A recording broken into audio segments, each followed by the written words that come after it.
नवरात्री स्पेशलमध्ये आज आपण शरीराला दिवसभर एनर्जी देणारे ड्रायफ्रूटचे लाडू बघणार आहोत. तर व्हिडिओ कुठेही स्किप न करता शेवटपर्यंत नक्कीच बघा. हे लाडूंना रंग फार सुंदर आला आहे, चकाकी फार सुंदर आली आहे. यामध्ये आपण जराही साखरेचा वापर न करता अगदी नैसर्गिक पद्धतीने इथे लाडू मी दाखवले आहेत. इथे आज आपण जराही साखरेचा वापर न करता अगदी मऊसूद आणि दाताखाली चिवट किंवा चिकट न लागणारे लाडू इथे तयार करून घेतले आहेत. लाडू हे चवीला अतिशय सुंदर लागतात आणि दिवसभर आपल्या शरीरामध्ये एनर्जी देते. तर इथे आज मी 1 किलोच्या प्रमाणामध्ये लाडूची रेसिपी दाखवली आहे. नमस्कार, माझं नाव करिश्मा माने. माने रेसिपी सोलापूरमध्ये आपल्या सर्वांचं स्वागत आहे. चला तर मग आपण रेसिपीला सुरुवात करूया. इथे मी 1 वाटी खजूर घेतला आहे. अर्धी वाटी इथे मी काजूचे काप तयार करून घेतले आहेत आणि अर्धी वाटी इथे मी बदामाचे काप करून घेतले आहेत आणि अर्धी वाटी इथे मी भोपळ्याच्या बिया घेतल्या आहेत आणि अर्धी वाटी मनुके घेतले आहेत. 10 ते 15 पिस्त्याचे काप तयार करून घेतले आहेत. कढई इथे मी गॅसवर गरम होण्यासाठी ठेवली आहे. कढईमध्ये सुरुवातीला 2 चमचे एवढे तूप घालून घेतले आहे. तर इथे बघू शकता पळीने मी घालते. पोहे खायचं चमच्याने म्हटले तर साधारण 6 चमचे एवढे आपण इथे तूप घालून घेतले आहेत आणि आपण सर्व एक एक ड्रायफ्रूट्स घालून घेणार आहोत. तर इथे बघू शकता काजू, बदाम, मनुके आणि हिरव्या भोपळ्यांच्या बिया हे सर्व आपण यामध्ये घालून घ्यायचं आहे. सुरुवातीला 2 ते 3 मिनिटासाठी मंद आचेवर आपल्याला हे ड्रायफ्रूट्स भाजून घ्यायचे आहेत. तर 2 ते 3 मिनिटं झाली आहेत. मंद आचेवर आपले छान ड्रायफ्रूट्स भाजून तयार झाले आहेत. तर इथे आपल्याला काय करायचं आहे, 2 ते 3 मिनिटानंतर थोडेसे इथे मी भाजलेले शेंगदाणे घातले आहेत. शेंगदाण्याचाही फ्लेवर या लाडवांमध्ये छान येईल म्हणून इथे मी 2 चमचे एवढे शेंगदाणे भाजलेले घालून घेतले आहेत आणि ड्रायफ्रूटसोबतच आपले हे सगळे शेंगदाणे छान भाजून घ्यायचे आहे. तर इथे मी सुरुवातीचे आपल्याला 3 मिनिटं झाले आहेत आणि सुरुवातीला मी 2 मिनिटासाठी गॅस मोठा केला आहे आणि आणखीन थोडेसे ड्रायफ्रूट 5 मिनिटांनी आपले छान ड्रायफ्रूट्स इथे भाजून तयार झाले आहेत. तर इथे बघू शकता त्यातले मनुके जे आहेत ते छान असे फुलले आहेत. तर इथे आपण एका प्लेटमध्ये सर्व ड्रायफ्रूट्स काढून घेतलं आहे आणि या कढईमध्ये इथे मी 1 वाटी सुके खोबरे इथे भाजून घेणार आहे तुपामध्ये. तर इथे बघू शकता तुम्ही थोडेसे हलकेसे ब्राऊन रंगाला आले की मी त्यामध्ये आपलं बिया काढून घेतलेलं खजूर जे आहे ते खजूर आपण यामध्ये घालून घेणार आहोत. तर खजूरला देखील आपल्याला खोबऱ्यासोबत तर यातच आपल्याला छान भाजून घ्यायचं आहे. तर इथे बघू शकता तुम्ही साधारण इथे मी गॅस मंद आचेवर ठेवला आहे. मंद आचेवर आपल्याला छान हे आपलं खजूर छान मिक्स करून घ्यायचे सुरुवातीला खोबऱ्यामध्ये आणि आपलं हे खजूर जे आहे ते छान मेल्ट करून घेणार आहोत. तर इथे मंद आचेवर 5 ते 6 मिनिटानंतर बघू शकता आपलं जे खजूर आहे ते पूर्णपणे मेल्ट झालेला दिसत आहे. खजूर इथे छान वितळलं की त्यामध्ये आपण सर्व भाजून घेतलेले ड्रायफ्रूट्स घालून घेणार आहोत. ड्रायफ्रूट्समधलं जे काय एक्स्ट्राचं तूप आहे ना ते देखील आपण यातच घालून घेणार आहोत आणि छान आपलं या खजूरमध्ये सगळं छान मिक्स करून घ्यायचं आहे. एक छान बँडिंग येईल अशा पद्धतीने इथे आपल्याला छान मिक्स करून घ्यायचं आहे. तर इथे मी थोडंसं गूळ देखील वापरला आहे, म्हणजेच अर्धी वाटी इथे मी गूळ घेतला आहे आणि गूळ देखील आपल्याला छान या ड्रायफ्रूट्समध्ये मिक्स करून घ्यायचं आहे. तर इथे गोडाला थोडंसं बॅलन्सिंग म्हणून मी ते गूळ घालून घेतला आहे. जर तुम्हाला फक्त खजूरचाच वापर करून देखील तुम्ही हे लाडू बनवू शकता, पण इथे मी थोडंसं पौष्टिक म्हणून गूळ देखील घातला आहे आणि आपलं हे छान गुळामध्ये मिक्स करून घ्यायचं आहे. तर इथे 1 चमचा वेलची पूड देखील घालून घेतला आहे आणि 2 ते 3 मिनिटासाठी आपल्याला गूळ आणि छान हे ड्रायफ्रूट्स मिक्स करून घ्यायचं आहे. गॅस बंद केला आहे आणि आपलं हे छान ड्रायफ्रूटचं जे आपण तयार करून घेतलेलं सारण आहे ते एका ताटावर काढून घेणार आहोत. 10 मिनिटासाठी हे सारण पंख्याखाली गार होण्यासाठी ठेवायचं आहे. अगदीच गार न करता थोडंसं कोमट गार झाल्यानंतर याचे लाडू वळवण्यास सुरुवात करायची आहे. तर इथे बघू शकता लाडू आपले छान वळत आहे, म्हणजेच आपल्या छान लाडवांना जी आपण गूळ आणि खजूर घेतलं होतं ना, त्याची छान बँडिंग आली आहे. तर इथे बघू शकता तुम्ही. तूप देखील आपल्या हाताला छान सोडल्यासारखं दिसत आहे आणि इथे बघू शकता लाडवाला छान बँडिंग तर देखील आली आहे, पण लाडवांचा रंग सुंदर झाला आहे. लाडवांना एक छान अशी चकाकी देखील इथे आली आहे. तर इथे बघू शकता दोन्ही हाताने देखील मी लाडू तुम्हाला वळून दाखवत आहे. सहज आपले लाडू छान असे वळत आहेत. इथे बघू शकता तुम्ही. अशाच पद्धतीने आपण सर्व लाडू तयार करून घेणार आहोत. तर असे लाडू तुम्ही घरामध्ये कधीही खाऊ शकता. मुलांच्या डब्याला देखील देऊ शकता.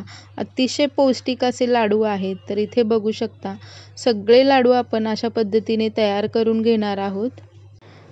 जरी हे बॅटर थंड जरी झालं तरी देखील आपले हे लाडू छान वळले जातात आणि अजिबात हे कडक नाही होत किंवा चिवट देखील होत नाहीत. अगदी छान आपले मऊसूद आपले लाडू तयार होतात आणि दाताखाली या ड्रायफ्रूट्सचा आपण भाजून घेतल्यामुळे क्रंचस देखील छान आला आहे.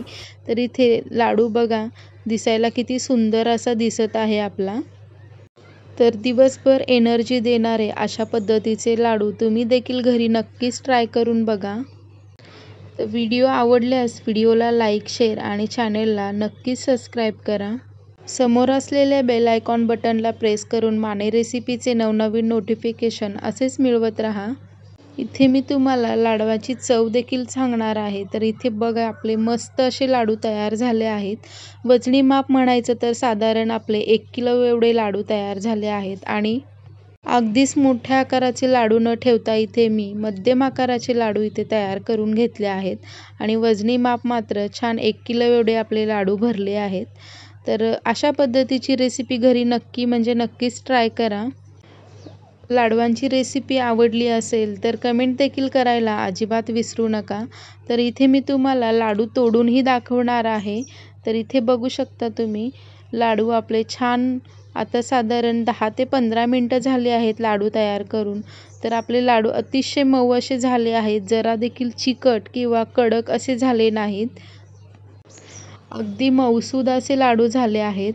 हाताने देखील पटकन तो तुटला जातो तसाच वळला देखील जात आहे. चवीला तर हे लाडू अतिशय उत्तम लागत आहेत. प्रत्येक एका ड्रायफ्रूटचे फ्लेवर छान उतरला आहे यामध्ये.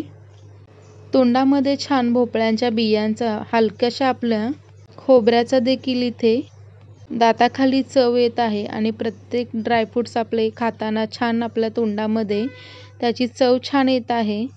तर हे लाडू 1 ते 2 महिनेसुद्धा छान टिकून राहतात हव्याबंद डब्यामध्ये.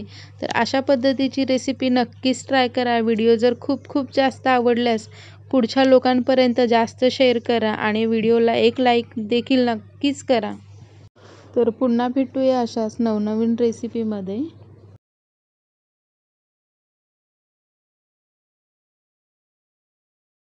आज आहे ना आपण उपवासासाठी अगदी खमंग, खुटखुटीत आणि खुसखुशीत ओल्या नारळाची बर्फीची रेसिपी बघणार आहोत. अगदी खमंग अशी आणि खुटखुटीत आणि 2 महिने टिकणारी नारळाच्या बर्फीची रेसिपी बघणार आहोत. तर इथे बघू शकता बर्फी आपली सहज असे हाताने तुटत आहे. अगदी खुसखुशीत आणि खुटखुटीत अशी बर्फी झाली आहे. तोंडामध्ये टाकताच विरघळणारी आणि अजिबात कडक न लागणारी. तर इथे खुसखुशीत बर्फीचा व्हिडिओ तुम्ही शेवटपर्यंत नक्कीच बघा. माझं नाव करिश्मा माने, माने रेसिपी सोलापूरमध्ये आपल्या सर्वांचं स्वागत. तर आज आपण ओल्या नारळाची बर्फी बघणार आहोत. तर इथे आहे ना मी ओल्या नारळाचा चव इथे वाटीने मोजून घेत आहे. तर इथे बघू शकता मी वाटी गच्च भरून असे ओल्या नारळाचा चव घेतला आहे. तर इथे मी साधारण 3 वाटी एवढे गच्च असे भरून ओल्या नारळाचा चव घेत आहे. तर तुम्ही सुक्या नारळाचे देखील ही वडी तयार करून घेऊ शकता. सुक्या नारळावरचे जे चॉकलेटी पार्ट असतात ना ते काढून घ्यायचे आहेत आणि अशा पद्धतीने मिक्सरला फिरून त्याची बारीक अशी पूड तयार करून घ्यायची आहे. तर इथे आपण गॅस मोठा ठेवला आहे आणि जो नारळाचा चव आहे तो गरम होण्यासाठी कढईमध्ये ठेवला आहे. सुरुवातीला गॅस मोठाच ठेवायचा आहे. सुरुवातीचे 5 मिनटं तरी आपल्याला हे थोडंसं नारळ आहे ना फडफडीत होईल अशा पद्धतीने आपल्याला गरम करून घ्यायचं आहे छान. तर इथे बघू शकता 5 मिनटं झाली आहेत नारळाचा थोडासा ओलसरपणा कमी झाला आहे आणि गॅस मी मोठाच ठेवला आहे. तर यामध्ये आपण वाटीने मोजून साखर घालून घेणार आहोत. 3 वाटी इथे नारळाचा चव होता म्हणून इथे मी 1.5 वाटी साखर घालून घेतला आहे. जर तुमच्याकडे गोड जास्त आवडत असेल तर तुम्ही 2 वाटीसुद्धा करू शकता. पण 3 वाटीसाठी ते 1.5 वाटीचं जे मी प्रमाण सांगितलं आहे ते अगदी योग्य प्रमाण आहे. त्यातच आपली बर्फी छान गोड आणि मस्त होते. तर इथे मी साखर घातल्यानंतर देखील गॅस मोठाच ठेवला होता. तर 2 मिनिटानंतर आपली साखर वितळली आहे. तर छान साखरेने पाणी सोडलं आहे. तर इथे बघू शकता साखरेचा पाक तयार होत आला आहे आणि यामध्ये मी 2 चमचे एवढी वेलची पूड घालून घेतली आहे आणि इथे गॅस मी मोठाच ठेवला आहे. सुरुवातीचे तर 5 मिनिटं आपल्याला गॅस मोठा ठेवायचा आहे, जेणेकरून आपली जी साखर आहे, साखरेचं पाणी ते वितळलं पाहिजे. तर इथे 5 मिनिटानंतर मी गॅस पूर्ण लो असा ठेवला आहे. तर इथे बघू शकता साखरेतलं पाणी वितळलं आहे म्हणून मी गॅस लो असा ठेवला आहे आणि त्यामध्ये 1 चमचा तूप घालून घेतलं आहे. तर लो गॅसवर इथे आपली बर्फी जी आहे तयार होत आली आहे. तर इथे बघू शकता साधारण 3 ते 4 मिनिटांमध्ये इथे आपली बर्फी तयार होत आली आहे. तर इथे बघू शकता खोबऱ्याचा रंग देखील थोडासा हलकासा ब्राऊन झाल्यासारखा दिसत आहे. तर इथे बर्फी आपली तयार कशी झाली ओळखायचं असेल तर थोडासा बर्फीचा गोळा घ्यायचा आहे प्लेटवर. 1-2 मिनिटासाठी बर्फीचा गोळा थोडासा थंड करून घ्यायचा आहे. एक छोटासा जर गोळा हाताने आपल्या तयार होत असेल तर समजून जायचे इथे आपली बर्फी तयार होत आली आहे. तर इथे बघू शकता खोबऱ्याचं जे सारण आहे थोडंसं ते फडफडीत वाटत आहे आणि इथे बघू शकता अगदी आपलं हातामध्ये एक गोळा तयार होतोय म्हणजे आपली ही बर्फी इथे तयार झाली आहे. तर गॅस आपण बंद करून घेणार आहोत. तर इथे बघू शकता आपली जो गोळा आहे ना तो हाताने लगेचच वळला जात आहे. जर आपण आणखीन जर 1 ते 2 मिनिटासाठी जरी हे आपण मिश्रण जास्त वेळ शिजवलं तर आपल्या ज्या हे वड्या आहेत ना अगदी कडक होतील, दाताने सुद्धा तुटणार नाहीत अशा पद्धतीचे होतील. कारण की साखर घातल्यामुळे बर्फीला टणकपणा येतो म्हणून इथे आपण लगेचच गॅस बंद करून एका तूपने ग्रीस केलेल्या ट्रेमध्ये इथे मी काढून घेत आहे. तर अशा पद्धतीने आपण कोणत्याही स्टीलच्या डब्यामध्ये किंवा तूप लावलेल्या ताटावर सुद्धा तुम्ही ही बर्फी करून घेऊ शकता. तर इथे सारण गरम असल्यामुळे मी वाटीच्या साहाय्याने त्याला थोडेसे हलक्या हाताने दाब देत आहे. अगदी जास्त दाब द्यायचा नाही. तर या बर्फीला आपली बर्फी छान जाळीदार आणि हलकी अशी होते. तर इथे बघू शकता हलक्या हाताने मी वाटीने दाब देत आहे आणि इथे आपली बर्फी साधारण अर्ध्या तासासाठी थंड होण्यासाठी बाहेरच ठेवायची आहे. बर्फी सेट होण्यासाठी ठेवली होती. साधारण 10 मिनिटं झाली आहेत. 10 मिनिटांनी मी थोड्याशा बर्फीच्या कडा सोडून घेत आहे. एकदा काय बर्फी सेट झाली ना तर कडा सोडणं हे खूप अवघड होतं. म्हणून मी इथे बर्फीच्या कडा सोडून घेत आहे. तर तुम्ही हवा तशा पद्धतीच्या सुद्धा कडा तुम्ही कट करून घेऊ शकता. तर इथे आपली बर्फी सेट झाली आहे. अर्धा तास झाला आहे बर्फीला सेट करून.